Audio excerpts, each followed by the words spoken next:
I want to talk to you today about the coming technological singularity. I want to talk to you about transhumanism.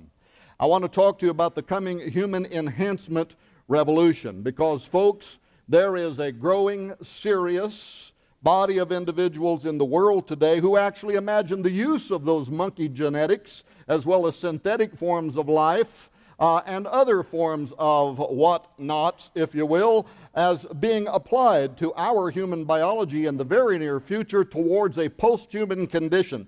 They are called transhumanists. And for those of you who may not know what I mean when I use that term, transhumanist or transhumanism, that is simply the title that is given to describe this growing, diverse cultural movement that imagines that we now have it within our grasp to take man into the next step in our evolution. We are going to brain-machine interface ourselves with artificial intelligence systems. At the germline level, we are going to genetically alter the human species so that all life forms born downline from Homo sapien will be a new form of man. We are going to use technocratic tools, genetics, robotics, artificial intelligence, nanotechnology, synthetic biology, neuropharmacology, just a whole lot of stuff that ends with the phrase ology. We are going to use that to permanently undo God's creation. And the first thing that you need to realize is that this vision, ladies and gentlemen, is no longer considered to be fringe. In military laboratories around the world, from the executive level of governments on down, in monster corporations that are betting trillions of dollars into the future, there is a dream that is taking place. And here's another thing I bet you don't know. Your tax dollars are being used right now to define the language around which this new creation, if you will, this new form of Nephilim, Nietzsche's dream of the Übermenschen, Hitler's dream of the Aryan super race, we are literally moving towards not just the precipice, we have stepped over the precipice and are now moving into what is called the hybrid age, which we will be talking about in a moment with regard to these slides. Now, one thing that I should say very quickly is it is my habit to walk back and forth, to point at that, to use this little thing to point at that, and everybody is telling me that is a giant waste of time. Don't do it. And now I think they lied to me, but I do see two blondes sitting up here, so maybe not.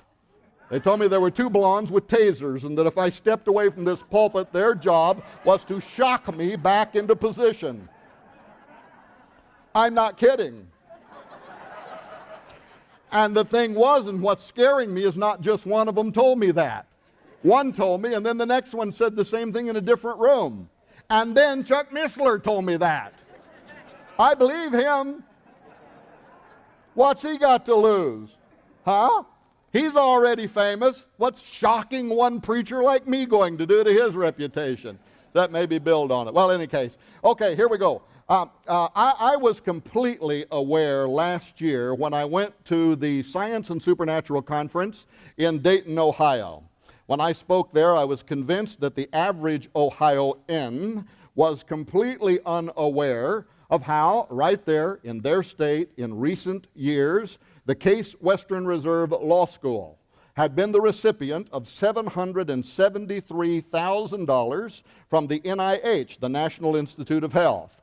The National Institute of Health is the largest government department in the United States that hands out your tax dollars for health-related science and research. But why did they give $773,000 to Case Western Reserve Law School? It was so that a professor by the name of Maxwell Mellman, the lead bioethicist at Case Western Reserve Law School, would begin a 24-month research period in which he would lead a team of law professors, bioethicists, scientists, other interested and qualified parties over a 24-month period, ladies and gentlemen, for the express purpose of establishing two things. If you want to look up on the screen, number one, in that middle paragraph there, you'll see that it was to develop standards for tests on human subjects in research that involves the use of genetic technologies to enhance normal individuals, to make them smarter, to make them stronger. And notice this little eugenic caveat, to make them better looking. So as we move towards our super selves and we develop Terminator-like eyesight, I guess, and we can really peer down on those blondes they've got guarding this front row up here, or other people, we're sure not going to want any homely people clouding up the landscape, are we? So as we go gazilling over tall buildings in a single bound, we're going to be so pretty as we do so. Imagine how our tax dollars are being used in ways that we don't know about. But in any case, the 24-month research period came and went. Because this is research that I do, I have been waiting. By the way, this concluded a little over 1 year ago, and I have been waiting with bated breath to find out in what way standards were developed for the genetic alteration of the human species. By the way, if you read the full press release, it was also to begin developing the guidelines that will be used for establishing public policy. That is, the law. And how will the law need to be amended in order to extend constitutional and Bill of Rights privileges to human non-humans? This is humans who have been sufficiently genetically altered as to no longer even be considered to be human under our current set of laws. The Brookings Institute, the #1 policy think tank in the world right now, is writing a series creating the legalese around this whole debate called The Future of the Constitution series. I recommend you go there and read the series, especially articles number 9 and articles number 10, where they are talking about, within a decade, the genetic engineering of homosexual communities. #1 policy think tank in the world, #1 policy think tank to the United States, bends the ear of lawmakers talking about genetically engineered gay communities and genetically engineered gay people who will need, because we are their creators, we will need to extend to them what our Constitution says we have in terms of inalienable rights that were extended to us from our Creator. So we are entering into a very unusual period of time. Now, before we go any further, if you're sitting here today, amazed that I haven't rushed off to one side yet, and besides that, live in Idaho, and maybe you are feeling a little bit envious right now of your Ohioan brethren and cistern. Yes, I did say cistern. And feeling like they might be getting the leg up on you in the genetic sciences, fear not. If you look at the screen, you'll notice that Idaho, as well as every state in the Union, the genetics revolution is on. When I knew that I was going to be speaking here today, the first thing I did was I went to Google. It's very simple. Whatever state you're from, do this. Just go type in words like genetic engineering, GMOs, whatever, and the name of your state, and then sit back in awe of how your tax dollars in your state are also being used.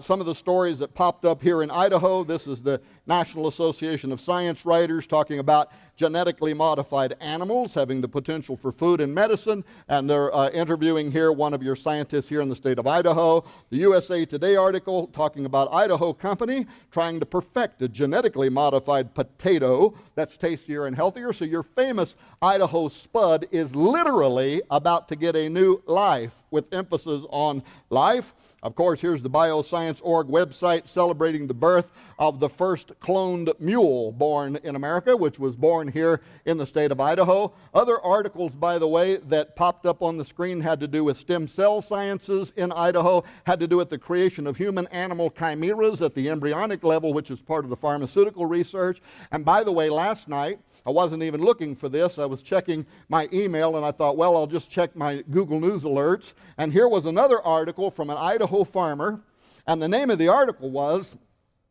GMOs Making Their Way into Your Pantry.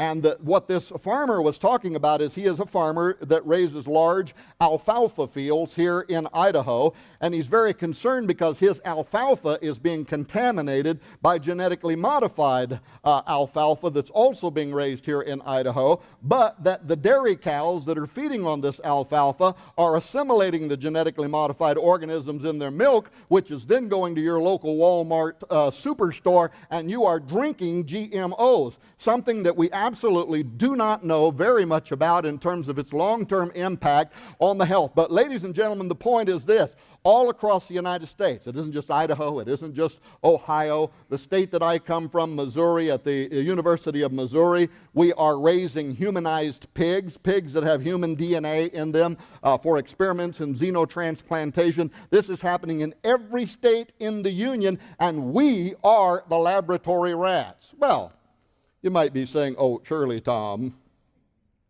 these have just got to be isolated news stories, right?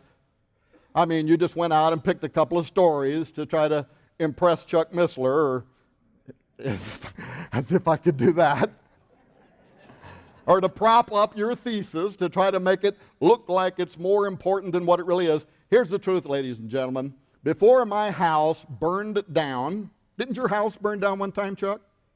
Oh, well, thank God. Somebody lied to me. Before my house burned to the ground in January of this year, and my wife and I walked away with not more than one wheelbarrow load of singed stuff, I lost not only a library I'd been collecting for 30 years, but over 6,000 pages of documents on this whole area. I could literally stand before you today for 10 hours and page through report after report, peer-reviewed medical journals, peer-reviewed science journals, line items in military budgets here in the United States. Did you know that the 2011 presidentially approved DARPA budget, our little friends out there, the Defense Advanced Research Projects Agency, that this year's presidentially approved budget has millions of dollars in it for figuring out how to edit the DNA of our soldiers? Did you know that in this year's DARPA budget there are millions of dollars for the creation of what is called biodesign, which is a new synthetic form of life, something that has never existed before. Furthermore, they want it to be militarized, which we don't know what that means, and more importantly, they want it to be immortal, something that cannot be killed. Literally, what they're trying to do is figure out how to circumvent the curse. They're trying to get around cellular death, genetic death. With the curse that God placed on Adam and Eve at the fall, our science departments and our military trying to figure out how to get around that and to enter some kind of immortal transcendence without Jesus Christ. It's in this year's DARPA budget. As a matter of fact, I photocopied the pages and put them in the book Forbidden Gates, just so people would know I'm not making this up. Well, but anyway, so that you know that I'm not making this up, let's take a look at just a few of these various reports. Who is the State of the Future? This is from the Millennium Project. And by the way, the last time I checked, they had not yet published the 2011 report. That's why it says this is the newest report.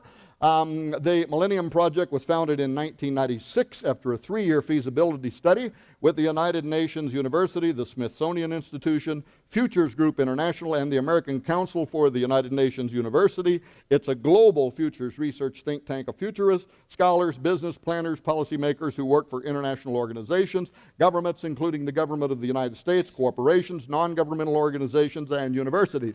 Here is a quick excerpt. You can get the CD, read the whole report. Here's the excerpt. As computer code is written to create software to augment human capabilities, so too genetic code will be written to create life forms to augment civilization. When I first read that, I said, what in the world are they talking about here? So I read the report and followed up on it, and here's what I found out.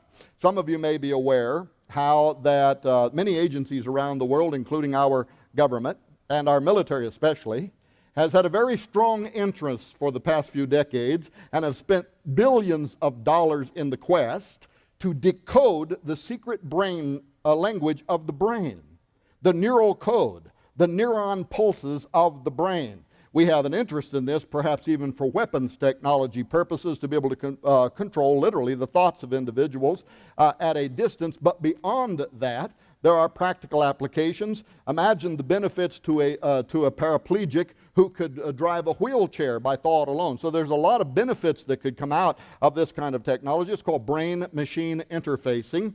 But the military has been figuring out how to decipher the syntax, the complex communication rules around the electrical firings within your brain. They follow a consistent pattern that is repeatable. And it has been a daunting task to try to figure out that secret language. But over the decades, well, you may have gone to YouTube at some point, and you watched one of the early illustrations there of a rhesus monkey.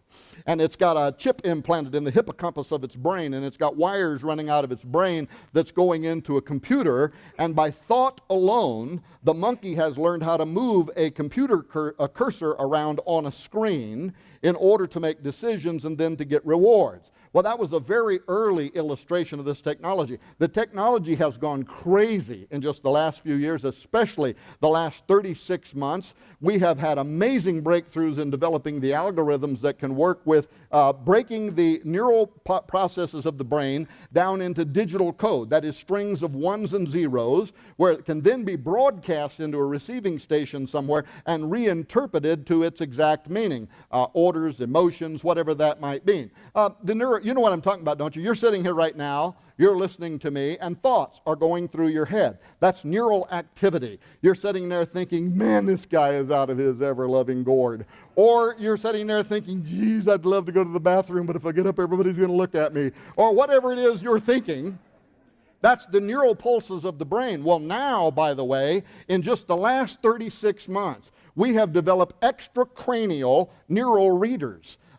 In fact, this technology is advancing so quickly that at Christmas last year, a couple of the games makers introduced game systems where children can play games via thought alone, mind control, moving characters around on a screen. Now this year, I understand there's going to be 10 or 20 new systems coming out. Furthermore, televisions, next year, beta televisions that you will be able to control by thought alone. I read that and said, really? I mean, we're not already big, fat, dumb, couch potato-y enough that we're going to sit there and just think? I want my robot to bring me another beer, and I want to change to channel 23 and turn up the volume. Really, get up and walk before you die. Beta versions of smartphones within the next 18 months where you will think, call mom. And what's happening, the University of Chicago had a report on this where they were talking about how this technology is being developed right now, being tested in Afghanistan by our soldiers who are wearing a device. I read the report, no bigger than a Bluetooth that sits above their ear and extracranially is reading the neuron pulses of the brain, broadcasting it to a receiver where it can be interpreted. And what the University of Chicago was talking about is how this is very quickly leading now to what will become a synthetic form of telepathy where soldiers will be able to communicate with each other by thought alone, and it's also leading to a synthetic form of telekinesis where soldiers will be able to control objects, move about, robotic warfighting machines. And they showed a guy wearing a helmet, a soldier, with a panoramic screen on the front of it, and they were illustrating how he is watching the distant battlefield that a drone is flying over, and by thought alone he would be able to tell the drone to drop its payload, take pictures of something, move on to a new place. In other words, we're building Terminator technology. Well, so what the 2010 State of the Future report is saying is, as the computer code is written to create the software that will thus augment our human capabilities, what is going to happen? Ray Kurzweil talks about this in his film Transcendent Man, which Chuck Missler is in, and in much of his other stuff. If you've read his book, The Age of Spiritual Machines, and on the technological singularity, by the way, technological singularity simply is the title they've given to explain the date when we reach what is called strong artificial intelligence. Basically a synthetic conscious mind. And we will invent this. Authors like Hugo de Garis, if you've read his book, The Artilect War, believes it, and Hugo is an atheist, and he believes it's going to lead to what, if you read, he's only describing Armageddon. But in any case, strong artificial intelligence, a synthetic God. That's what Hugo refers to it as. We are building a deity, is his words, and it will be trillions of times smarter and more powerful than every Einstein that has ever lived, and many experts believe we're going to arrive at that moment within the next couple of decades. Well, what they are talking about in this report is that all of these, this phenomena, all of these advances in technology seem to be rushing towards a point in time in which everything we have ever known about life on earth and interactivity, Everything in one day is going to change. Everything is going to go out the door. Everything you've ever thought you had known, your gray matter simply will not be able to keep up with it. And Kurzweil, as others, as well as the State of the Future, what they're saying is, since the potential of this technology will so outweigh our capacity to be able to handle it, it is going to become necessary then to start changing us. And that's what they mean. Genetic code will be written to create life forms, synthetic forms of life, nanobots, other things that will integrate with our cognitive ability and enhance our brains so that we then will be able to fully appreciate and enjoy all of the benefits of becoming Star Trek's Borg. Foreign Policy magazine, the Washington, D.C. based award-winning magazine of global politics, economics, and ideas, just this month agrees with our Borg-like future, and they have published a new fantastic special report called The Future Is Now. I would recommend you go there and read the entire report, but here is one of the excerpts. Quote, "As we try to understand an incipient future in which technology has insinuated itself into every sphere and nook of human activity, from the manipulation and replication of DNA to space exploration, and in which humans continuously seek ways to speed up their biological evolution to match the breakneck pace of technological evolution." Notice this, the only way to do that is going to be to incrementally integrate with technology, launching an era of change and innovation that we call the hybrid age, end quote. This is only one of numerous special reports that are coming out now, including military analysis that are referring to this term, the hybrid age. And ladies and gentlemen, they mean exactly what it sounds like they mean.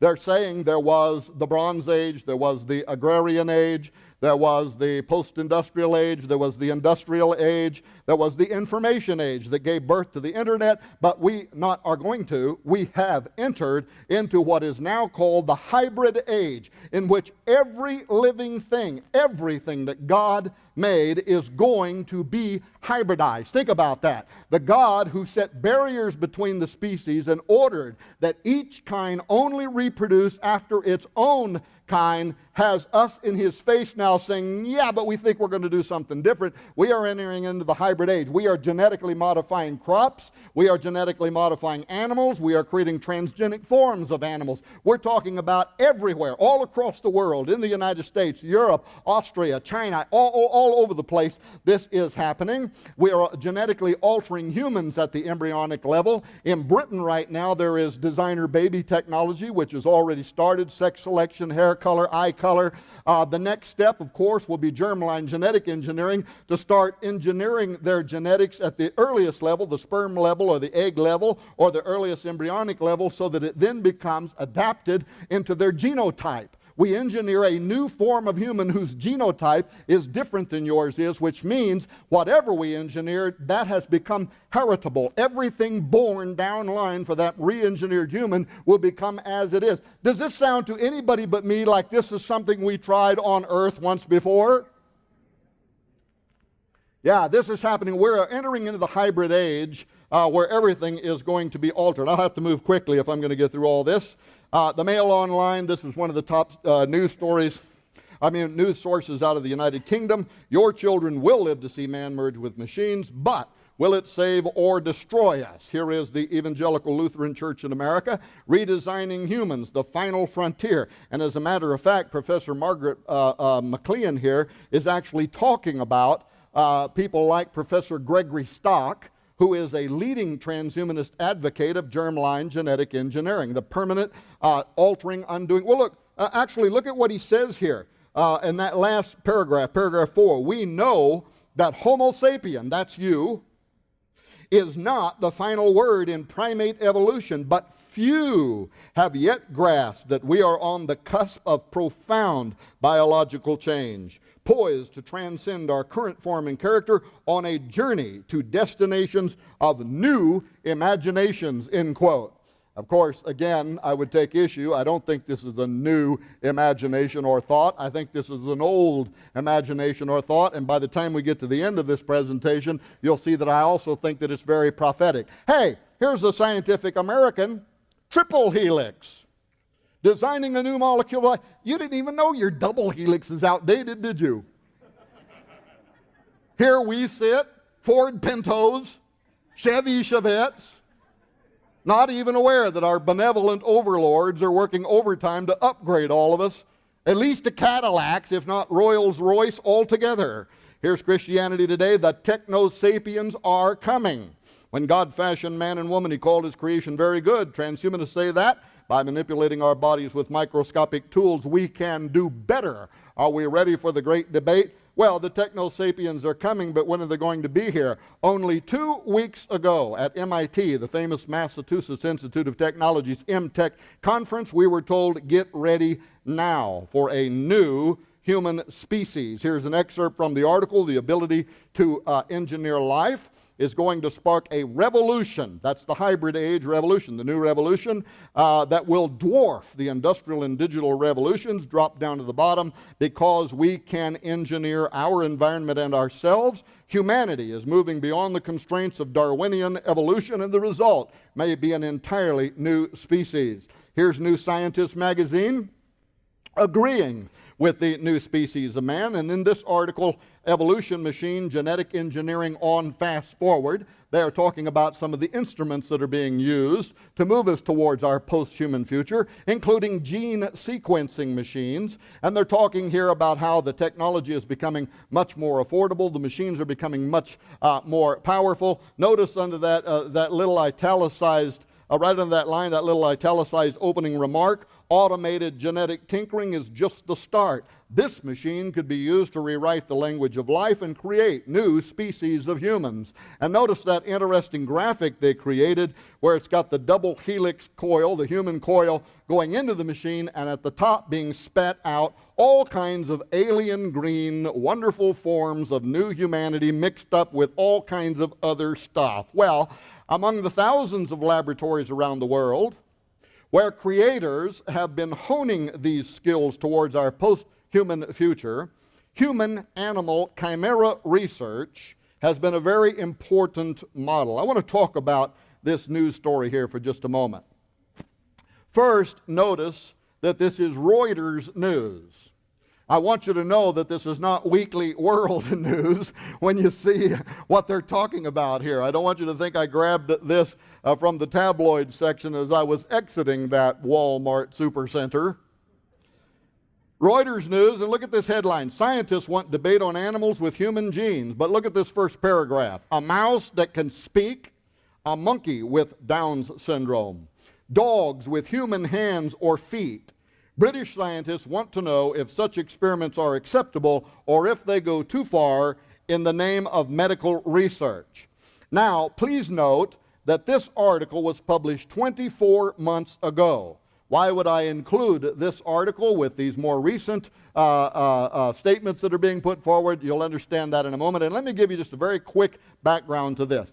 This article was an interview with scientists in Britain who had been doing research into human-animal chimera creation. Now, why would the pharmaceutical industry have an interest in creating a part human, part animal at the embryonic level? And you should know, because this is mostly what's driving a lot of both stem cell and human-animal chimera research. It's really quite simple. It's because it is a daunting task for pharmaceutical corporations, monster corporations, to get permissions to do human trials with new drug therapies.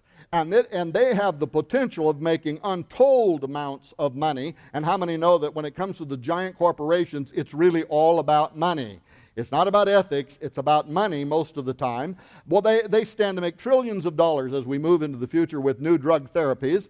And one way to test a new drug therapy against human enzymes is to create a part human, part animal, or a part animal with human enzymes that then allows them to bypass the human trial requirements, the daunting task of getting permission to do so, and now they can test their drug therapy to see if that part of the human genetics in that animal is responding in a particular way. Okay, so this is what these scientists were doing.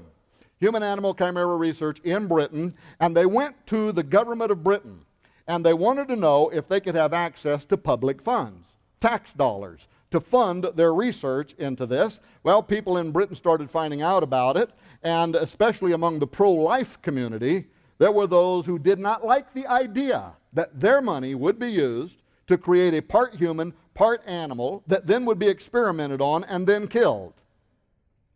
That might be okay with some of us. No, I don't think so. Well, it wasn't okay with them either. And so what happened was there was kind of an uproar. And so the government of Britain decided to host what they called the embryology discussions, which was kind of an open forum in which they invited in all kinds of disciplines, scientists, bioethicists, even members of the clergy. And get this, the Vatican sent 2 bishops to testify during the embryology discussions, and one of the Vatican's spokesmen said that if a woman participated in these experiments by providing egg or ovum and then later developed a crisis of conscience and wanted to raise this part human, part animal as her child, she ought to have the right to do so. That was the advice from the bishop from the Vatican. Well, in any case, the embryology discussions came to an end, and then the government of Britain began doling out tax dollars to these scientists on a case-by-case basis for the creation of human-animal chimeras. All right, now fast forward 24 months ago, and that's where this interview came in. The same scientists were back now, and they wanted to know, would it be okay if we take the next step? Can we now start raising these half humans, half animals to full maturity? Can we start raising islands of Dr. Moreau and doing long-term experiments on creatures that are part human and part animal? The other thing that this article was very interesting in is that the scientists admitted that they are satisfied, okay with 50-50 integration of humans and animals. Because most people have been led to believe, especially in the stem cell sciences, that the amount of human material in one of these creatures is so minute as to be inexcusable. And what these scientists admitted was they were okay with fully 50-50 integration between humans and animals, and furthermore they imply in this article that some of their colleagues were already pushing the boundaries anyway and raising these things to full maturity. Well, is that the case? Just last month, so that was 24 months ago, now just in the last month, the Academy of Medical Sciences in Britain admitted that such science is advancing so quickly that an international regulatory commission is needed to oversee the creation of mature human-animal chimeras. But look at this graphic they created here. On the right-hand side is what appears to be a microscope lens. And what is depicted is all known forms of life from animals, pigs, dogs, donkeys, fish, whatever. And notice the little line going over and integrating that genetic makeup in the man that is standing there in the middle wrapped in the double helix coil. Out of the back of the man with the double helix coil, it goes back into animals. And as you begin reading this report, you come to understand that this graphic depicts the fact that they are acknowledging, first of all, that experiments are happening around the world at breakneck pace in which we are integrating humans with animal genetics and animals with human genetics. And this genie, ladies and gentlemen, is out of the bottle. This is actually a portion of the summary that says, this report considers research that involves the introduction of human DNA sequence into animals or the mixing of human and animal cells or tissues to create entities we refer to as animals containing human material. Oh, by the way, in the Old Testament, these were called Nephilim, Gibborim. They had other names for what ultimately wound up being fantasized in Greek mythology, but that science was occurring. Such approaches, I'm back to quoting now, such approaches are long established and thousands of different ACHM. This is a terrific admission, by the way, on the part of the Academy of Medical Sciences out of Britain. Thousands of different ACHM have been used in biomedical research, yet they have received relatively little public discussion. Now, what type of creature creations are they talking about? These bullet points on here are actual exact extracts from this report, even the part that's in red, which I've only highlighted to point out to you. Note, number one, extensive modification of the brain of an animal by implantation of human-derived cells, which might result in altered cognitive capacity approaching human consciousness or sentience or human-like behavioral capabilities. Number two, situations Look at this. Where functioning human gametes, ladies and gentlemen, we're talking about fertilized cells that can fertilize, gametes, eggs and sperm, might develop from precursor cell types in an animal, and where fertilization between human and animal gametes might then occur. We're talking about the creation of species that can reproduce with humans. Number 3, cellular or genetic modification, which could result in animals with aspects of human-like appearance, skin type, limb or facial structure, or characteristics such as speech. Really? I mean, is this science really going on all around the world? One day after the Academy of Medical Sciences published their report, the Mail Online reported on only 2 of the tens of thousands of laboratories that are in Britain that are involved in this research, and in only 2 of them, 150 human-animal hybrids had been grown in UK labs. But ladies and gentlemen, it isn't just in Britain.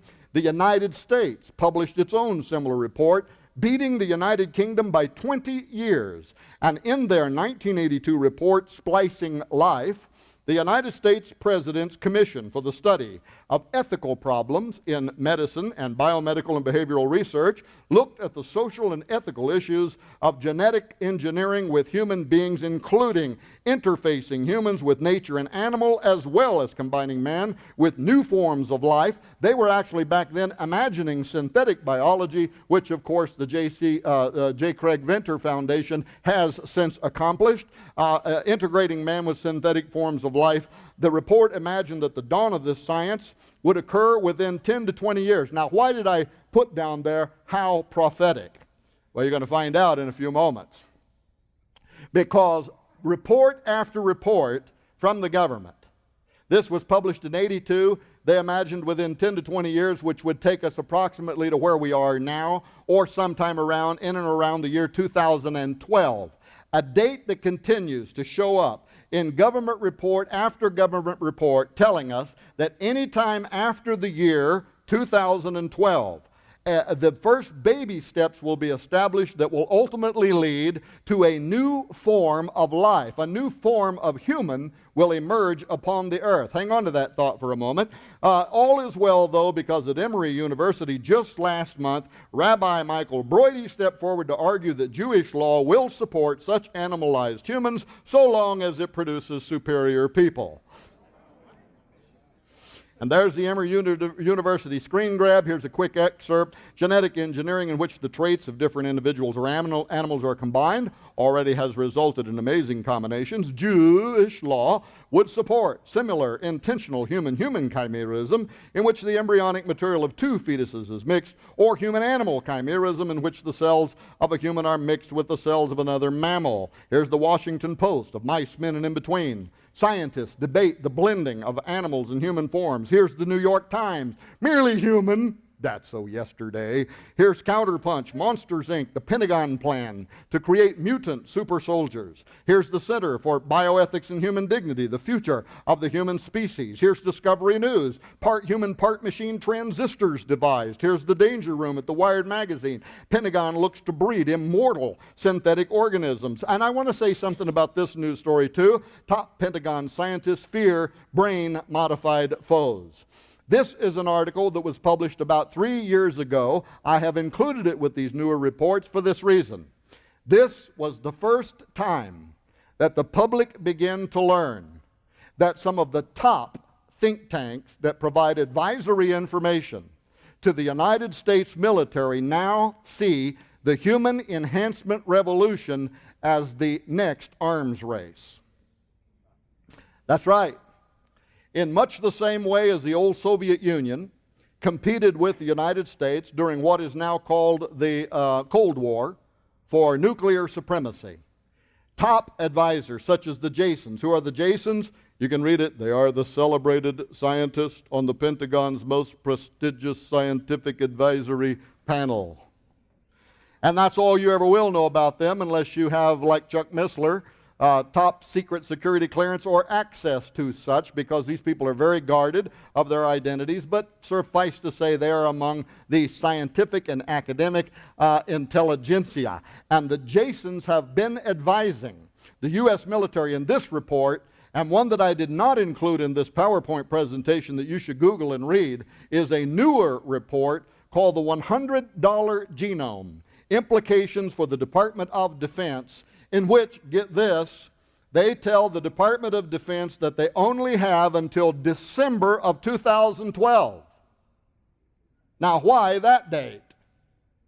December of 2012, and they said if we don't get ahead of this technology by that date, our military risks, these are their words, falling unrecoverably behind in the race for personal genomics. And they, in that report, by the way, they talk about genotype and phenotype. If you remember your basic biology in school, genotype is what you are basically internally. I mean, this is what you inherited from your parents. This is your genetic makeup. But phenotype is how that is expressed externally.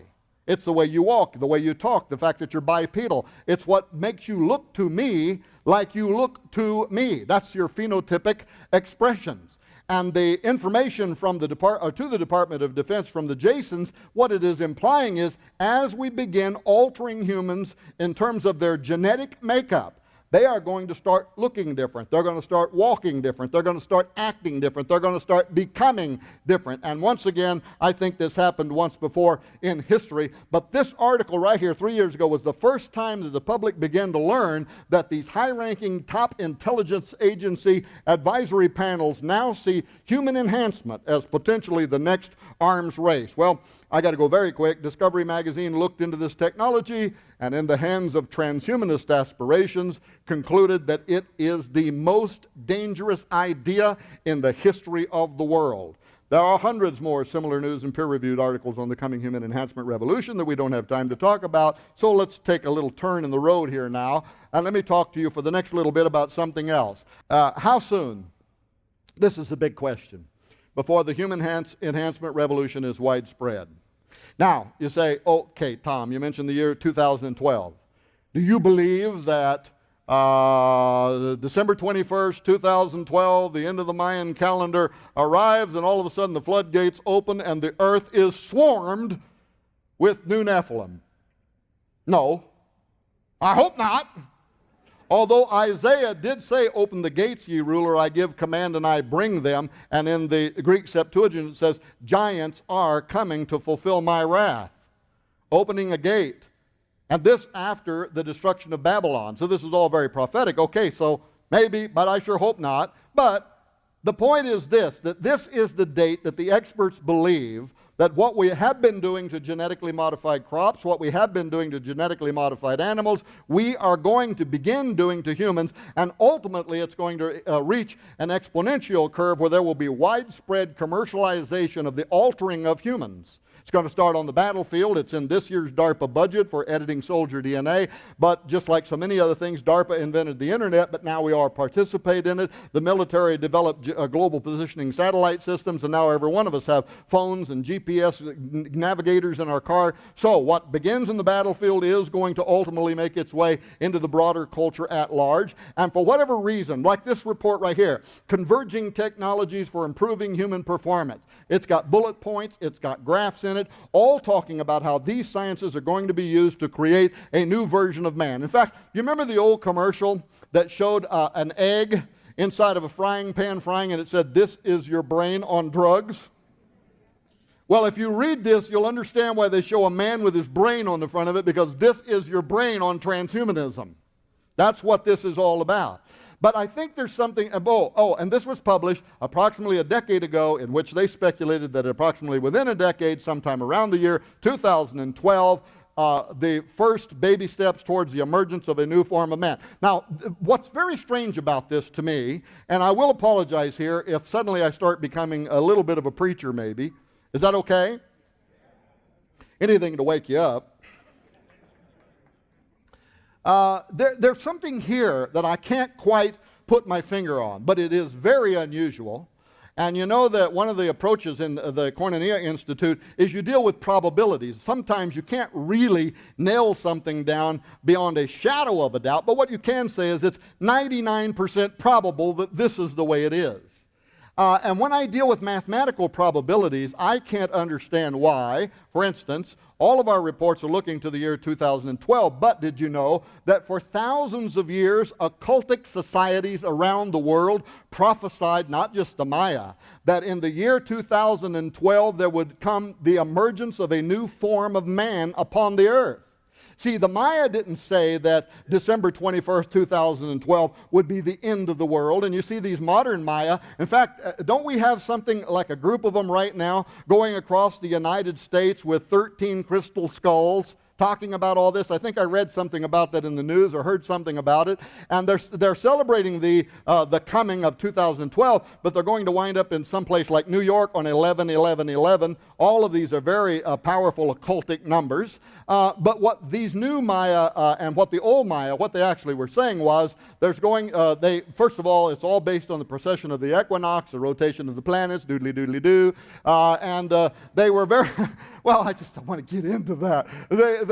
They were very smart astronomers. So somehow they either knew it or an invisible spirit whispered it in their ear, which might be part of a thousands of year old plan to lead to great deception. Could be. But in any case, somehow they knew it. And they set their calendar in 2012. But the Maya, their prophets, by the way, one of their prophets became a Christian, and he combined his prophecies with what he called the Christian Last Judgment, and still believes that the year 2012 is significant, but then and this was during the 1600s, by the way, with prophecies from the Bible. In any case, what they believed was, if I can get my head on track here, first of all, that there is going to come the return of their feathered or winged dragon god, their serpent god, that you see celebrated throughout Mesoamerica, which would be during a time of great tribulation upon the earth, followed by the emergence of an enlightened man on earth, a new form of humanity. The Aztecs believed the same thing and also set their calendar to end in the year 2012, also accompanied with the return of their feathered or serpent god that has the power of flight. And by the way, that's a very interesting iconography that turns up over and over and over in these belief systems. If you read the book I wrote, Apollyon Rising 2012, in which I show how this date 2012 is encoded on the Great Seal of the United States, more importantly, the prophecy on the Great Seal, the Novus Ordo Seclorum, is taken from the Cumae Sibyl, a priestess of Apollo, who prophesied that at the end of time, Apollo would return to the earth and it would give birth to a new golden age. Well, the golden age in Greek mythology is when the gods and the demigods walked upon the earth. And her prophecy is not just that Apollo will return, but that it will give birth to a new race of people who have been merged with the gods. So again, the same kind of symbolism, but Apollo's father, according to her prophecy, is Jupiter, and if you look at ancient depictions of Jupiter, he is pulled through the heavens by two flying winged serpents. So over and over again, you see this imagery of a dragon that has the power of air, or a giant serpent that has the power of air, the power of flight, returning in the year 2012. Well, let's go further. The Hindus, they set their Kali Yuga calendar, the age of the male demon, to end in the year 2012. Here in America, 200 years ago, the Cherokee Indian tribe, during an entire frenzied moment of apocalyptic prophecies, also set their calendar to end in the year 2012, and again with the return of their feathered rattlesnake god, their flying serpent that had the power of air. But did you know this? 700 years ago, see my legs wanting to walk? 700 years ago, Jewish mystics in the Zohar, this is the most important book of Jewish mysticism, Kabbalah, magic, occultism. 700 years ago, these Orthodox priests who rejected Jesus Christ as their Messiah, when speculating about when the Messiah would arrive, in the Vieira section of the Zohar, under the subsection Signs Heralding Mashiach, set the date of his appearing in the Jewish calendar year 5773, which in our Gregorian calendar, guess what, begins in the new moon 2012 and extends into the following year 2013. A 700-year-old occultic Jewish prophecy from guys who said when our Messiah comes, it'll be the year 2012. Because they rejected Jesus Christ, who are they talking about? They're talking about the coming of the Antichrist in the year 2012. But did you know that 100 years before that, another occultic figure, a Catholic priest, a prophet by the name of Malachi O'Morgair, or who the Catholics more commonly know as Saint Malachi, went into a frenzy and also prophesied. And he prophesied a famous prophecy that today is known as the prophecy of the popes, in which he named every pope that would exist from his day to the final pope, from Celestine II all the way down to the final pope, who he named Petrus Romanus, Peter the Roman. And guess what? Benedict XVI is the next to the last pope.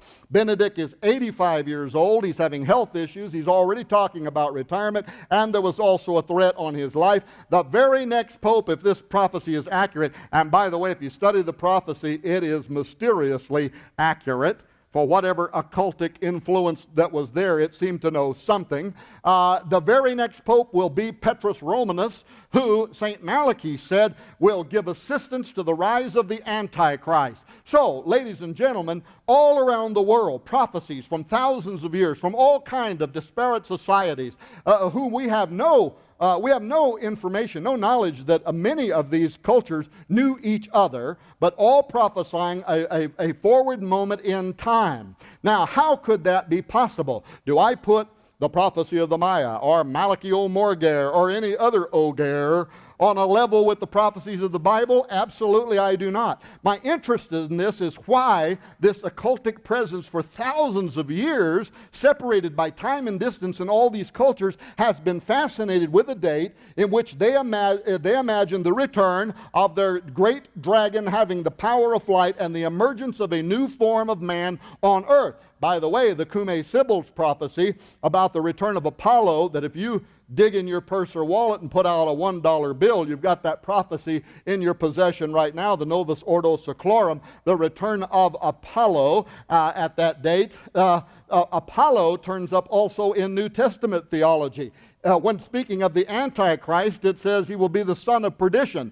And this term is Apollia, Apollyon, Apollo. It is the ancient word that depicted the god Apollo. And so even New Testament theology would seem to imply that the spirit that is going to inhabit the Antichrist, which was prophesied 700 years ago by Jewish mystics who rejected Jesus Christ, as appearing in September, the new moon of 2012. Ladies and gentlemen, what is going on? And then the big question is, why have all of our government reports and these various agencies and the science community, why do they keep fascinating about the year 2012, after which there is going to be the emergence of a new form of man? I believe there is something deeply occultic about this, deeply deceptive about this. I think that a ton of the New Age community and tens of thousands of people around the world are being deceived and looking forward to the coming of some space-age Savior, if you will, who could appear around that time. Now, is that going to happen? I don't know, but I'm telling you that mathematically, the improbability, this has got to be in the order of hundreds of millions to one, that all of that concatenation of prophetic significance from an occultic societies all around the world speculating about this date, and then our own government telling us that yeah, we agree with that. 2012 sounds like a good date for me for all to become little demigods. Sorry.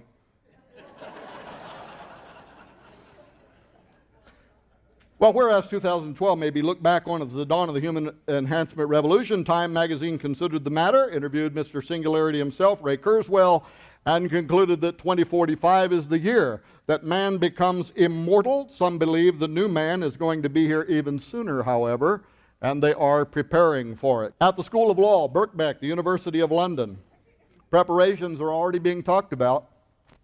Birkbeck is one of the leading law schools that teaches crime scene investigation. And they put out a press release not long ago talking about CSI And if you know anything about CSI, of course, right, this is specially trained law enforcement officers, right? They're trained, they go into a crime scene, they make detailed measurements in the crime scene, they take photographs, they rope it off so that those who are not trained to be there won't be. And then they start collecting all this forensics information. It might be a drop of blood. It might be a drop of spittle, a drop of sperm. It might be a hair fiber. It could be a cotton fiber. It could be something out of a car. It could be a tire track. It could be a footprint they want to make a cast of. If there's a body there, it could be the way the body has been treated. But in any case, then they meticulously and carefully collect all of the forensics information, put it in special containers to avoid cross-contamination, unless this is O.J. Simpson's crime scene, and then they scoop it all into a giant bag and go like that. And then they send it to the crime laboratory where the entire crime scene is put back together, and ultimately they come out of this, hundreds of years, by the way, of this analytical type of law enforcement science. They come out and basically they say something like, we are looking for probably a Caucasian male between the ages of 18 to 24 years of age. He is probably part of an affluent community, or he is addicted to drugs, or whatever the analysis has told him. And then this becomes a very powerful tool for profiling who the perpetrator of that criminal activity might have been. Well, the Birkbeck University recently said, if we go down this road, we are going to have to introduce new crime scene analysis classes for dealing with crime scenes that have been perpetrated by human non-humans. And the whole point is that if a serial rapist, for instance, is part wolf, this thing might behave in ways that we can't even comprehend, way outside the paradigm of our understanding. Well, ladies and gentlemen, that such things are going to have to be talked about sooner than later was actually dramatically illustrated in research not long ago by Professor Ivan Balaban at the McGill University in Montreal, Canada. And what Balaban did was he took the developing brain matter of embryonic quail and he genetically engineered it into the developing brain matter of embryonic chickens. And the developing chickens grew up to exhibit head bobs and vocal trills that are natural to quail. And what his experiment so dramatically illustrated is that very, very, very complex behavior patterns can be transferred across species line from one species to another through genetic engineering. Well, how big might the implications from Professor Balaban's research be? Here is the front cover of the Global Governance 2025 at a critical juncture. 2025 is only 13 or so years from now. So basically this report is talking about what might occur this decade. Now, what is this report about? First, notice this, that this is published by the United States Office of the Director of National Intelligence, working with the European Institute of Security Studies. This was published 13 months ago. So we're talking about top-level intelligence agencies in the United States and Europe working together for what purpose? To try to determine what might set in motion the need for a global government. That's why it's called Global Governance 2025. Basically what they're saying is, what could happen that could suddenly cause all of the nations of the world to have to come together in mutual protection of one another against an unprecedented threat. That's what they're talking about. And so they talk about biological warfare. They talk about the collapse of the economy, which Chuck Missler was talking about before lunch today. They talk about all of that as potentially leading to the need for a one-world government. But then on page 35, look how things start getting interesting.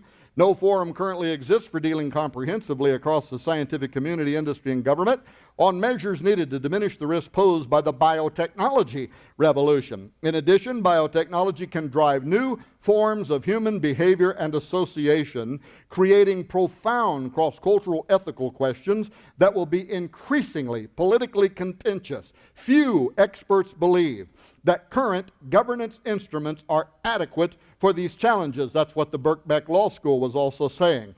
For example, direct modification of DNA, this is germline genetic engineering, which we talked about earlier, at fertilization is widely researched with the goal of removing defective genes. However, discussions of future capabilities opened the possibility for designing humans with unique physical, emotional, or cognitive abilities, end quote. So ladies and gentlemen, imagine this now. The top intelligence agencies of the United States working with the top intelligence agencies in Europe, saying, okay, boys, what do we imagine could be the trigger event that will set in motion the need for all of the nations of the world to come together under a single umbrella in mutual defense of an unprecedented threat. And among the things that they chose to talk about is the emergence of a new form of human. Well, is this report from the American and European intelligence communities overstating the facts? Not according to a series of recent House Foreign Affairs Committee hearings that were held in California a while back. California Democrat Brad Sherman, who's known for his expertise in the spread of nuclear weapons, or weapons of mass destruction among terrorists, was picked to chair these meetings. Well, what were the meetings about?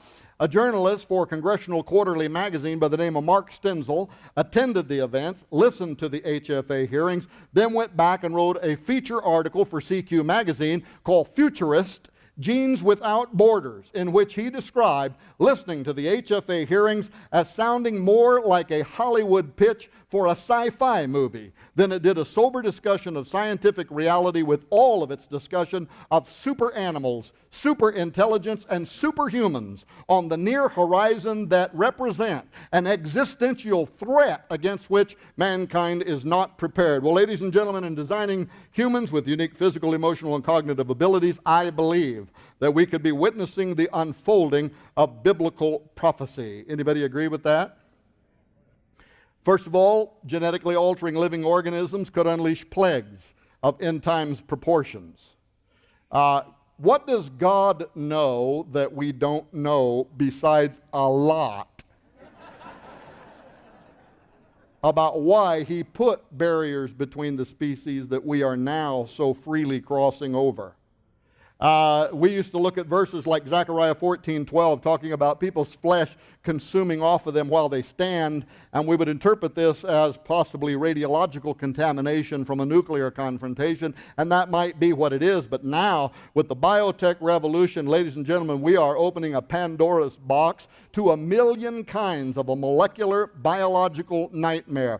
We could unleash in one day, I don't want to scare you, but a Black Death, or it could be intentionally contrived by a terrorist organization. And right now, security experts are staying up at night and can hardly sleep, knowing that you can go on eBay and buy a gene sequencer and open a lab in your garage and start synthesizing living organisms. As a matter of fact, this stuff is becoming so easy that all colleges across the United States right now have what they call the iGEM competition, where college kids are creating new forms of novel life. In fact, it's called iGEM because it has to be a living machine. It has to actually accomplish something, and awards are being given out on our universities every year now for new synthetically formed creations of life. I believe that what we're seeing in the biotech revolution, and by the way, let me insert something here. I don't believe everything happening in the biotech revolution is negative. I was doing a radio show recently. They said, well, do you see anything good coming out of biotech? And I said, oh, there could be all kinds of good things that could come out of it. If we could learn how to simply turn off a cancerous cell, that would be a great thing, right? My issue is in altering humans, genetically re-engineering and tampering and crossing species barriers. That is an assault upon the divine order. And when you assault God, you're probably not going to win in that boxing match.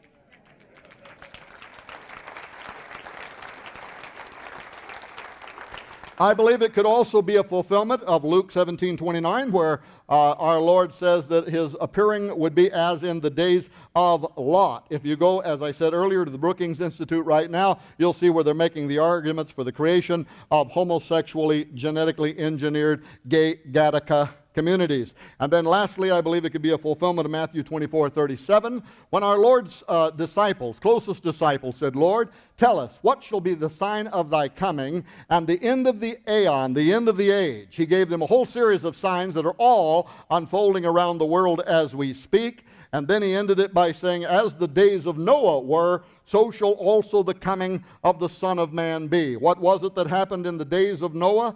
Ancient records around the world tell the story of powerful angels, genetic scientists, who left their habitation and descended to earth.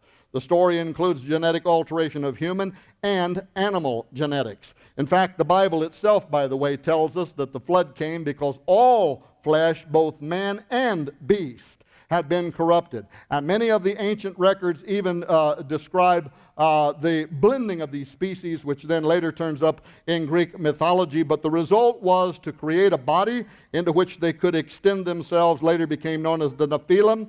Some scholars believe this story is reflected in Genesis 6:4, which says, there were giants in the earth in those days, and also after that.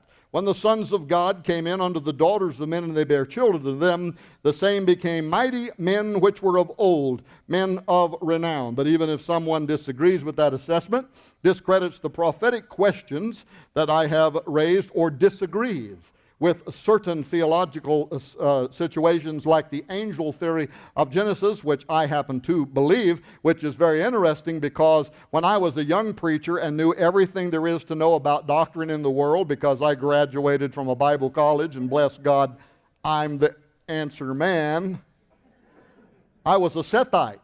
I no longer believe this than the man in the moon. And the first person that brought this theory to me, I said, you are out of your mind. But when you're honest, and I was, I came to believe that everything in history supports this theory. Now, again, you don't have to agree with me, but you would need to recognize that neither God nor evolution. So it doesn't really matter what your worldview is. If you're sitting here today, you're not a Christian, you're a Darwinian evolutionist, you would have to admit that what we are doing now was not allowed by God or evolution, and as a result, I think we could soon learn what I call the Brundlefly lesson. Want to know what I mean?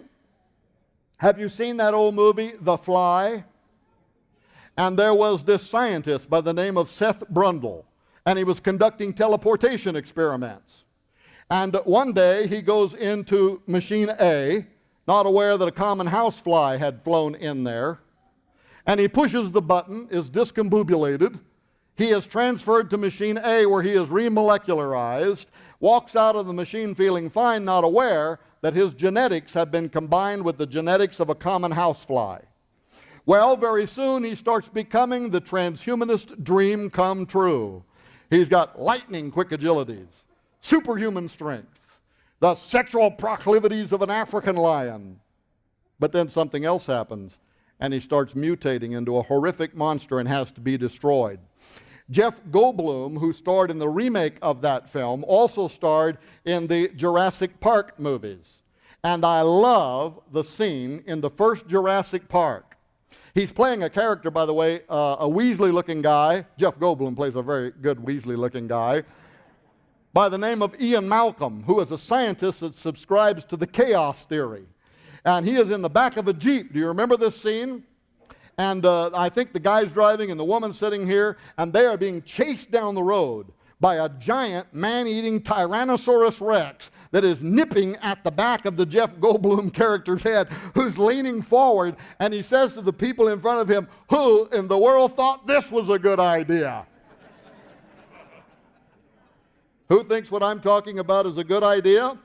Members of government, military, philosophy, futurists, the science community, academia, and this is happening, by the way. I'm going to be interviewing Professor Holbert, who was in the film with Chuck Missler at Stanford University in the spring for our documentary on transhumanism, and he said, when you get here, I want to introduce you to the Transhumanist Society, the students group, or whatever they're called, on campus. That's happening all across the United States, every campus, Stanford University, Oxford University. The people that hold the prestigious seats there have written their thesis on transhumanist values, such as Professor Nick Bostrom. You can go to nickbostrom.com and read his report on transhumanist values, in which he celebrates how we are going to combine ourselves with animals. And the good of this, he says, is because animals they have modes of perception that we do not have. Well, I read that and I said, you're right. The Bible tells me that Balaam's donkey could see the angel and Balaam could not. Some animals might indeed be able to see into the spirit world, and I think that this is part of the problem here. There are invisible entities that are inviting us to make contact. And ladies and gentlemen, it may not end very well. There is the cover of the book, Forbidden Gates. I don't have time to talk about any of that other stuff. Here is the new book, Pandemonium's Engine, which Dr. Missler was so graceful in writing a chapter for. We try to abduct him into anything we're doing anytime we can. But Christians have got to get involved in this discussion. Don't wait on your church or your pastor to do the job for you. Get personally educated on the basic issues, the basic ethics. Secondly, employ your particular talent or strength to engage. So, if you're involved in politics, if grandma wants to get on her knees and take this to God, that would be okay with me. There is power. The devil trembles when he sees the weakest Christian on their knees, right?